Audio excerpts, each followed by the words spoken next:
Revelations 11 and 14, the second woe is past, and behold, the third woe cometh quickly. I want to start off by giving all praise to Yahweh, Ba'ashem Yahushua, Ba'ashem Chakadai, the honors to the apostles, the elders, the GMS, well salutation to your Akim out there, pushing the word and truth and sincerity, risking your freedom and your life to do so, more so now than ever before, because we are close to the end. I had to start off with the scripture because it's going to lead into the topic that I'm going to talk about. And it's going to be a short video about, things brewing. The scriptures like in the end times, like a pregnant woman, all right?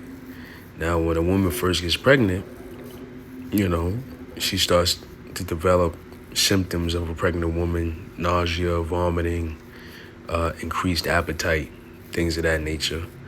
But as time goes on, the belly gets bigger, appetites increase, more thawing up, more signs.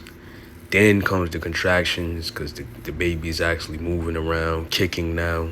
The pain that this woman feels as the baby gets closer to deliverance is a clear sign that it's almost time of birth.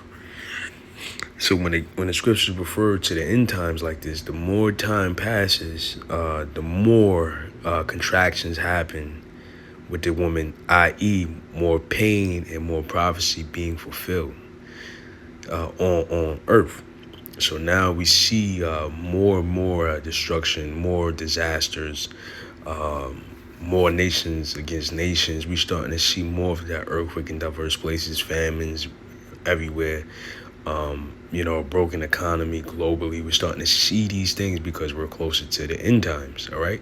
Just like a woman about to give birth has more contraction pains in the end than compared to the beginning of the birthing stage.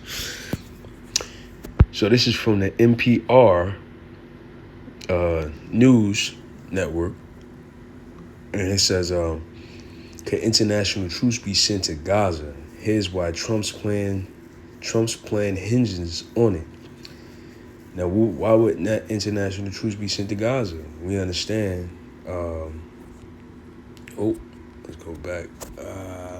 Let's go back. We understand that's prophecy. How? Let's get it. Joel, the 3rd chapter. This is Joel 3, verse 1. For behold, in those days and that time, when I shall bring again the captivity of Judah and Jerusalem, I will also gather all nations and bring them down to the valley of Jehoshaphat, and will plead with them there for my people and for my heritage Israel, whom they have scattered amongst the nations, part of my land. So, what's the valley of Jehoshaphat? Well, Jehoshaphat means Yahweh Shaphat in the Hebrew. Loosely translated means Yahweh's judgment, all right? Or who ignorantly call God, the almighty power, his judgment, his place of judgment. Where's this place of judgment? Jerusalem, all right? Or the Middle East, all right? What they call the Fertile Crescent, which we believe is the mother of us all right? This is where civilization first began, in Jerusalem. And it's no coincidence that the end is going to come through that area. Makes sense. It begin there, it's going to end there. And end there meaning like this is going to set off the final prophecy, which is Third World War. Well, not final prophecy, but the major prophecy transitioning into the new world. So he's going to bring all nations down to the valley of Jehoshaphat. How is the Most High going to bring these nations down? Because the nations are going to get involved militarily somehow, all right? If international troops join Gaza to fight against Israel, and it's inevitable for America to join allied forces with the IDF, Israel Defense Forces. It's inevitable. They're going to join to fight to help the Israelis.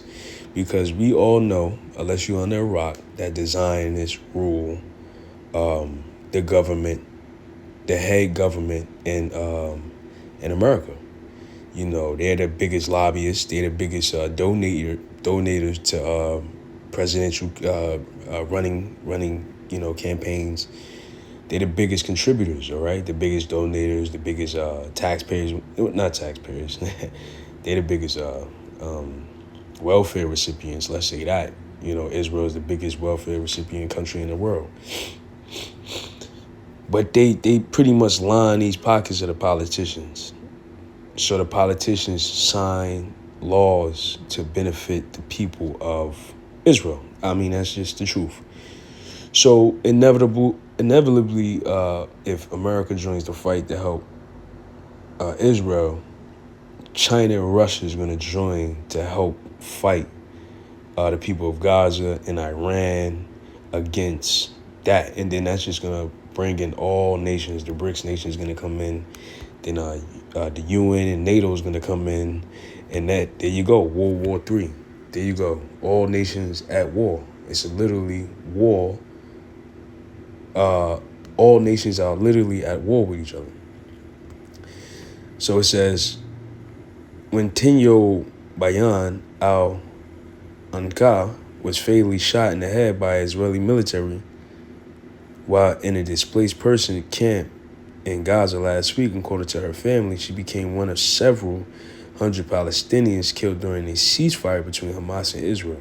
Mediators Qatar and Egypt worried that the truce is threatened by near daily Israeli attacks in Gaza. The continued viability of the U.S.-backed ceasefire in Gaza hinges on two crucial next steps: the deployment of an international force in Gaza and a disarmament of Hamas. But countries involved in this key phase of the ceasefire are still debating fundamental details about how to proceed, and the U.S. goal of having international forces in Gaza by early 2026 faces challenges, all right? So it says, countries do not want to disarm Hamas forces. The U.S. State Department document this month obtained by NPR lays out the Trump administration's vision for the international troops to be supporting the demilitarization of Gaza, dismantling terrorist infrastructure, and decommissioning weapons used by terrorists. But many countries say they will refuse to send troops to confront Hamas over its weapons. See, they don't want to go against Hamas because they know that the Ish people are breaking international law by declaring war against the people, you know what I'm saying? Bombing hospitals, just doing whatever the hell they want. It says United Nations Security Council last month mandated international troops to operate in Gaza through the end of 2027, but the exact role of these forces remain unclear. All right, let's see where we at right now. Hold on. I'm trying to see where we at. I don't even know how to work this thing. But anyways, let's continue on. We're going to read a little bit more. Yeah, man, this is Jeremiah 50:45, because ultimately this is going to happen. Therefore, hear ye the counsel of the Lord, that he have taken against Babylon, and his purposes that he have proposed against the land of the Chaldeans. Surely the least of the flock should draw them out. Surely he should make their habitation desolate with them. So what's the least of the flock? Jerusalem. Or, Israel, the Israeli state. They're the least of the flock, or the least of the nations. It's going to draw out who? And draw out America. And in this military war that's going to be fought between Israel and Iran, it's going to draw out America, and then they're going to draw out other players like Russia and China, and then all the other big dogs. It's going to join forces to fight. The battle of Armageddon. All right, this is the final battle that's going to take place.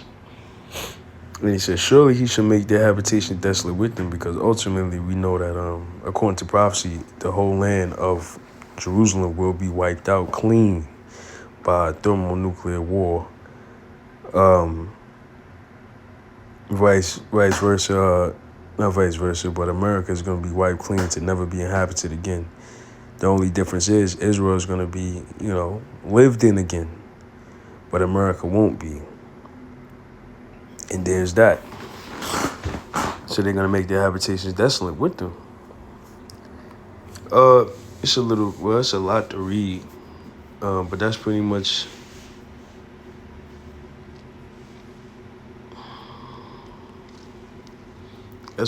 it, you know. Benjamin Not Drew is on a gun hole mission to like the devil, to completely dominate the so-called Arabs, but ultimately that's going to bring about their own destruction and the deliverance of the true children of Israel, which is the Negro, Latinos, and Native Americans. So with that, I want to give up praise to Yahweh, Bashem, El Shah, Bashem, Kakadash, the one to the apostles, the elders, the Jim, salutations to your Akim. Till next time. Shalom.